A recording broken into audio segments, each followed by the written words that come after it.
3 مارچ 2025 کے لیے مختلف برجوں کی پیشگوئیاں درج ذیل ہیں۔ برج حمل ایریز، آج کا دن توانائی سے بھرپور ہوگا۔ نئے مواقع مل سکتے ہیں جن سے فائدہ اٹھانا ممکن ہے، تاہم اہم فیصلوں میں محتاط رہیں۔ برج سور ٹورس، آج کا دن مالی معاملات میں بہتری کا امکان ہے۔ نئے منصوبوں پر غور کریں اور محتاط رہیں۔ برج جوزا جیمنائی، آج کا دن پرجوش اور توانائی سے بھرپور ہوگا۔ نئے منصوبے شروع کرنے کے لیے بہترین وقت ہے، لیکن اہم فیصلوں میں محتاط رہیں۔ برج سرطان کینسر، آج کا دن آپ کے لیے اچھا اور طاقتور ثابت ہو سکتا ہے۔ کسی بھی معاملات کا شکار کیوں نہ ہوں، نقصان کا امکان کم ہے۔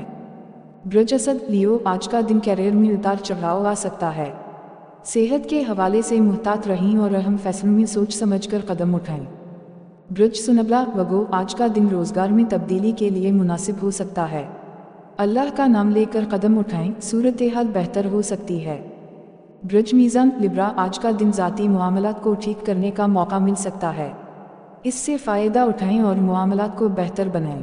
برج عقرب اسکارپیو، آج کا دن خود مشکلات پیدا کرنے سے گریز کریں۔ اپنی غلطیوں سے سبق سیکھیں اور استخارہ سے مدد لیں۔ برج قوس سیجیٹیریس، آج کا دن اخراجات میں کمی لائیں اور محتاط رہیں۔ کسی کو کچھ بھی کہنے سے پہلے سوچ لیں۔ برج جدی کیپریکون، آج کا دن مالی لحاظ سے بہتر ہے۔ ضرورت پوری ہو جائے تو شکر ادا کریں اور پیشکشوں پر غور کریں۔ برج دلو ایکویریس، آج کا دن نازک ہو سکتا ہے۔ فیصلے کرنے کا موقع ملے گا، محتاط رہیں اور سوچ سمجھ کر قدم اٹھائیں۔ برج حوت پائسیز، آج کا دن صبح صدقہ دیں اور پرندوں کے لیے پانی اور خوراک رکھیں۔ اس عمل سے پریشانیاں دور ہو سکتی ہیں۔ یاد رکھیں، یہ پیشگوئیاں عمومی ہیں اور ہر فرد کی زندگی مختلف ہو سکتی ہے۔ اپنی عقل اور تجربے کو مد نظر رکھتے ہوئے فیصلے کریں۔